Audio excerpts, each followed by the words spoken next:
Lead. How this story ends is up to us. A true story written by Shannon Burkett, directed by Alan Taylor, starring Merritt Wever, Alessandro Nivola, Cynthia Nixon, and me, Cooper Burkett.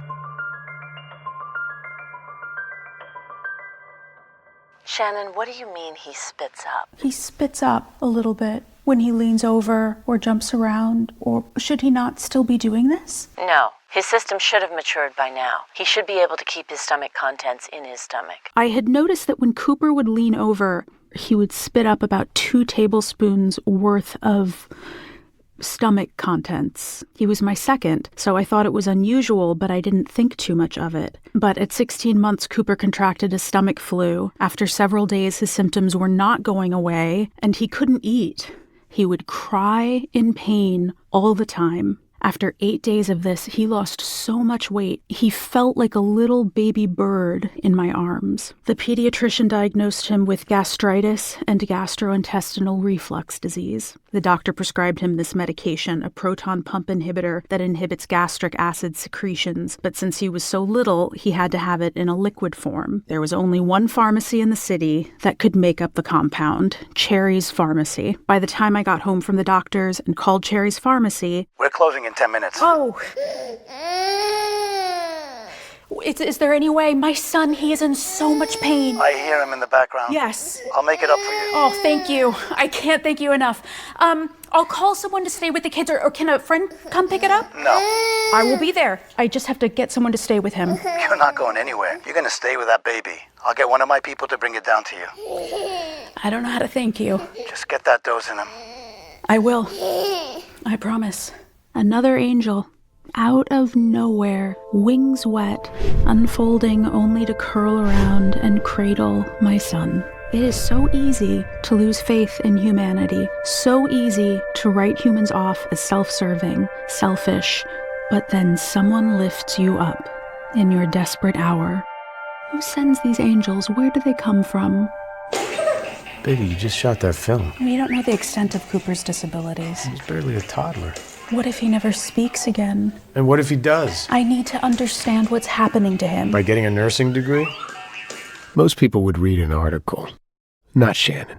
I loved chemistry. I am a closeted science geek. In college, while I loved studying acting, I couldn't wait for the phone bill to come so I could do some math. My roommates were happy about that. For those of you who don't know, the phone bill used to come in the mail, on paper, in an envelope with numbers on it.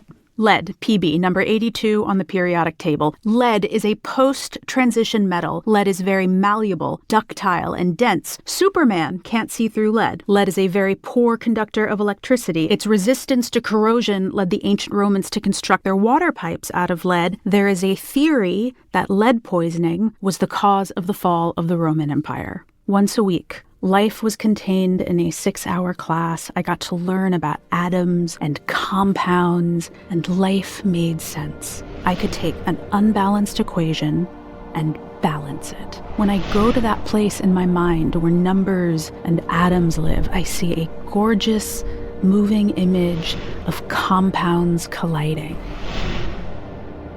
The angels. Is this where... E equals mc squared. Matter is neither created nor destroyed. Matter is energy. Energy is matter. Look at the atom. Always striving, yearning for balance. Electrons, swirls of energy, pushing and pulling. Can you see it? Isn't it beautiful? Positive and negative forces trying to find peace. If my heart is breaking, if my heart is at its most desperate, does it send out a signal? An SOS indicating an imbalance, and by the laws of physics, attract someone capable of restoring that balance. Bring me to homeostasis, to balance. I was chasing after Cooper one day in the park, and I suddenly felt nauseous, and then I thought, I want hot dogs for dinner. And then I was like, oh, I'm pregnant, which I totally was, because you can only want to vomit your guts 1 minute and crave hot dogs like they were your last meal on Earth if you were pregnant. Hey, Shannon, can we get rid of this baby stuff now? Sure, hun. Cooper had some post-contamination baby things that were not fabric that we had put away. Want to be nice to get rid of some of this stuff? Yeah. I am bad at birth control. You need to know what you're good at and what you're not good at, and I am not good at birth control. To be fair, birth control is not good to me. My body reacts violently. I did not plan any of my kids. They all just showed up, knocked on the door, like, here I am. Here I was for the third time, pregnant, but this time I didn't know how to keep this baby healthy. Was the apartment really safe? I was terrified and overwhelmed at the idea of keeping it safe from harm because I had failed so miserably with their brother. The lead hung in the air, metaphorically, metaphysically. Or was it still there? Is that it? One of the manifestations of the infestation was my obsession with cleaning everything that could possibly go into Cooper's mouth or could expose the new baby to lead. My almost nightly ritual began with filling 2 buckets of water, one with Cascade, because Cascade is one of the few cleaners that actually removes lead, and the other would be clean water, and I would scrub books. Yes, they would swell and warp, and toys in the soapy water, dunk them in the clean water and line them up on a towel to dry. And I also bought mesh bags for the dishwasher, put everything I possibly could through that thing. I would have put my cats through if scuba equipment came in their size. Andy, are you running the dishwasher? Yeah, babe. Can you grab the bag of the plastic cut veggies and put them in? I'm not sure they'll fit. Can I just rinse them in the sink? No, they need to go in the dishwasher with the Cascade. This book is ruined. It's clean. Is all this necessary? Andy, yes. And that bag of stuffed animals needs to go in the wash. He'll want the penguin for his nap. And that's when I saw her hands. Baby, your hands. Your knuckles are cracked. I'll put moisturizer on them. They're bleeding. Why aren't you wearing gloves? Because we don't have any. You need to be wearing... I don't have time! I don't have time! Are you gonna help? Shannon, if you want to drive yourself nuts, that is your choice. Fine. I'll just do it myself. Like I always do. Where is my shell? Can I make it big enough for all my babies? This went on for years. My youngest child never had elevated lead levels. Not once. The medication helped with the spitting up, but it didn't stop it completely. It was a process. Even on the medication, most mornings he would wake up and vomit what would look like yellow battery acid in my hands. Why is my son waking up in pain, screaming? I would pick him up after washing my hands and carry him to the kitchen, where I would place him on the counter and spend the next half an hour coaxing him, trying to get him to eat something to calm his stomach down. His little legs wrapped around my growing belly, a bite of yogurt, and then another, until the crying eased, and then the grimace, and then he would finally be okay enough to finish. At one point, he stopped eating. Toddlers don't eat much, but meals became a test of my devotion to him. Each bite took everything out of me. He became what is known as failure to thrive. His weight just dropped off the charts. We were about to take him to a food clinic when he started eating Caesar salads. Really? Would you have guessed that? But ironically, while getting him to eat food was the hurdle of my day, I also noticed that he was eating things that were not food. But toddlers put things in their mouth, right? But do they eat things? He also developed reactive asthma. Why? My son was essentially allergic to being sick. Why would he react to a virus the way another kid would react to a cat? For 9 months, he was sick every other week. Cooper had to have a lung x-ray done during a particularly bad bout, and unfortunately, when we went for the follow-up, we did not initially see Dr. Nicky. We were seen by the doctor with no bedside manner. Got the results from the x-ray. And? Cooper got the attention of the radiologist. He said he's never seen lungs look like that. Only in kids with chronic lung disease, maybe. Severe cases like cystic fibrosis. The other doctor said Cooper might have cystic fibrosis or something like that. Did he actually say that to you? The radiologist said the lungs were totally dark, like diseased. Does he have cystic fibrosis? Why would you say that to her? What? I'm just relaying. You don't scare the living crap out of parents. First, do no harm. That doctor didn't last long at that office. What is causing Cooper's lungs to look so diseased? It could just be a viral or bacterial infection. Covering his entire lungs? Some viruses are very nasty. Why are his lungs so weak? Why is he sick all the time? The GERD could be contributing. If the acid from his stomach is spilling over onto his lungs, the acid could irritate the tissue. Can this permanently damage his lungs? The question I kept asking and still ask is, why did he have GERD? Why is his stomach so acidic? And why is the epiglottis not able to keep the stomach acids and contents down in the stomach like it should? I had begun my anatomy and physiology classes and tore through my textbook, searching for the answers, reading articles, watching videos. He ate the lead. He didn't breathe in the lead, he consumed the lead. The lead entered his body through the digestive system. Is his body not able to keep the acid down because of the lead? If so, why? Lead affects the vagus nerve. The epiglottis is controlled by the vagus nerve. And what about the excess of acid in his stomach? Gastrin cells line the stomach. Did the lead change his gastrin cells? Damage the lining in his stomach in some way? Is his stomach not producing enough mucus to line the stomach? There are so many unanswered questions I have, and many parents of children of lead poisoning have. There is so little research, so little known about the disease. Could all of this be causing Cooper's lungs to look like they do? We should talk about the possibility of chronic lung disease, but I don't want to get ahead of ourselves. We need another look, okay? Okay. So I took Cooper to the hospital to get a repeat x-ray of his lungs. And needless to say, I was stressed. The tech calls his name, and I stand up, and this is when he says, "You can't go in with him." Why? Because you're pregnant. Yeah. You can't have radiation. Oh. You need to have someone to hold him down or reschedule. When is the next appointment? We're really backed up, not for a while, maybe next week or the week after. We need to see if he has chronic lung disease. Why didn't anyone tell me this when I made the appointment? Did you tell them you were pregnant? Well, I didn't know it'd be a problem. Let me try to find someone. I called Andy. They won't let me take him in. I'm with the producer and director today. Can't you just step out for an hour or two? You know I can't. Fine. I hate this business sometimes.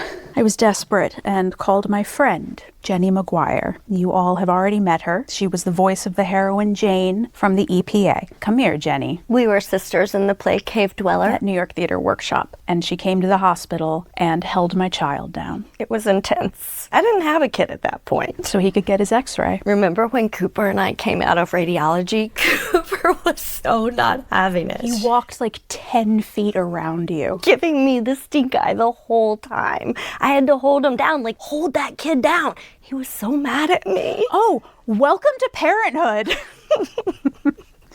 She took a shot of radiation for my child, another angel. You get to meet this angel in the flesh, so to speak.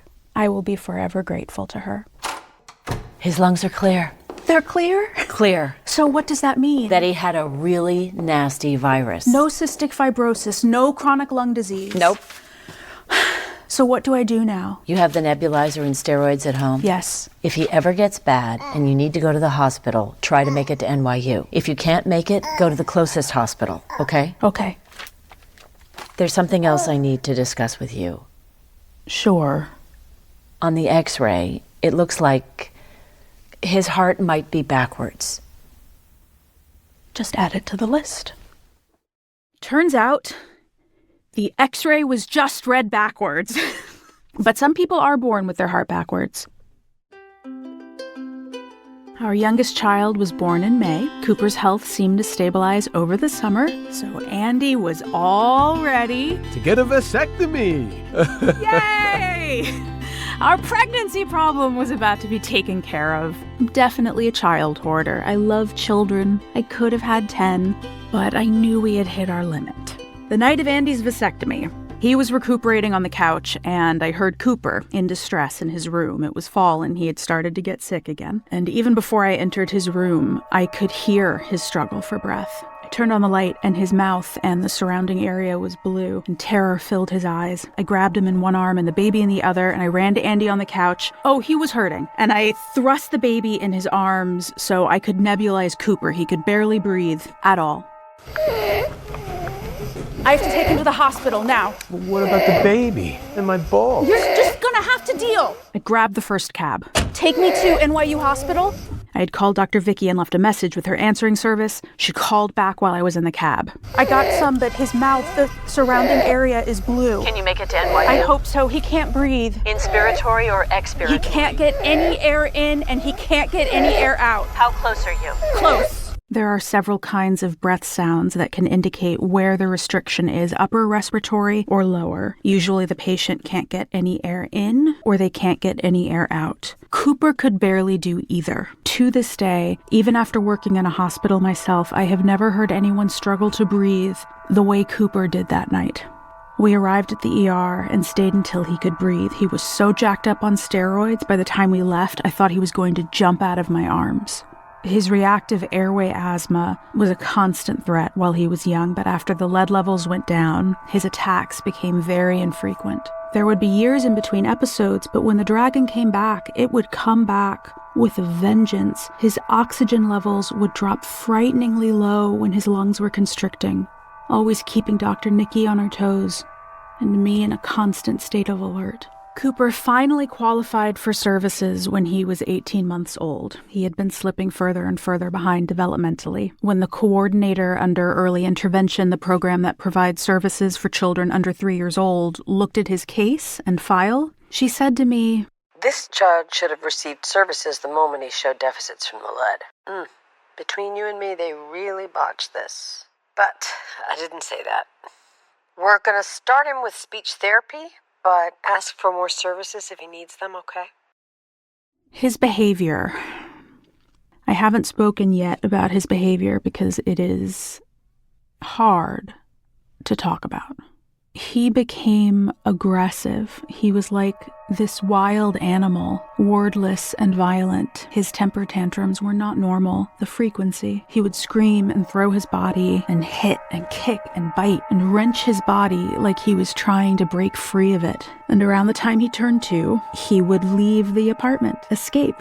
I would hear the front door close and run to find him in the stairwell, heading down towards the lobby. I didn't feel like I could leave him with anyone, but there were times I had to. Once I was at my parents' house, and I needed to study for an exam for one of my classes, so I left Andy and my father in charge of Cooper, and then I heard... Oh, shit. Cooper was gone. I found him 7 houses away.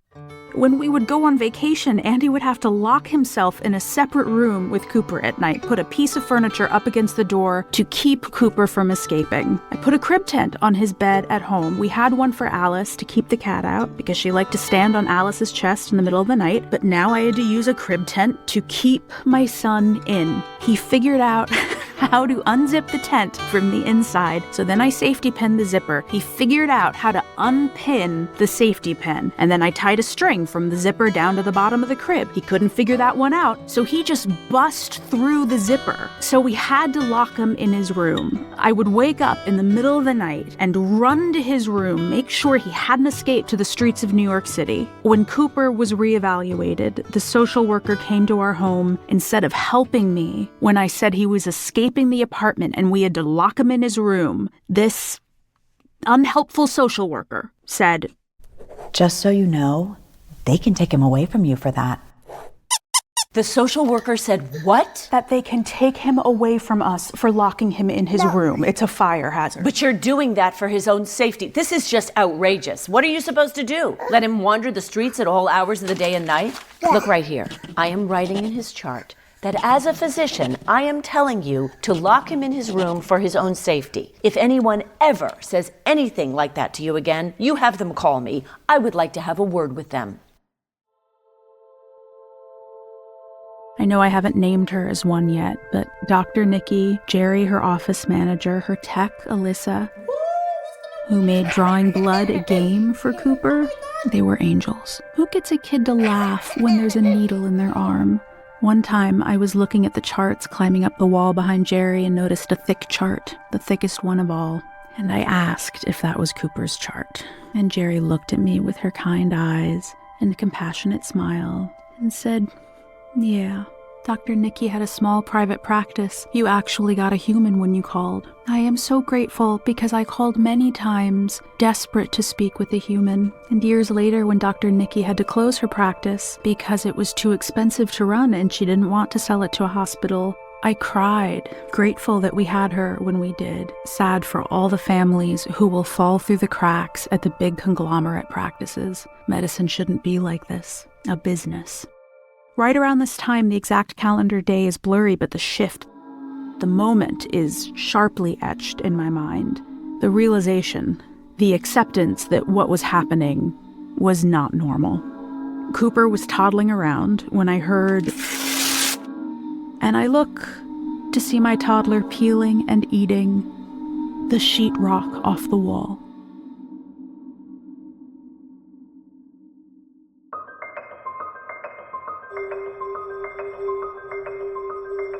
Lead was produced by Shannon Burkett, co-produced by Jenny Maguire, featuring Jenny Maguire, J.D. Mollison, Laith Nuckley, Deirdre O'Connell, Carolyn Balmer, Zach Schaefer, and Monique Woodley. Casting by Elaine Aldeffer and Lisa Donadio. Music by Peter Sollett. Sound design by Andy Chris. Recording engineer Christopher Chavanis.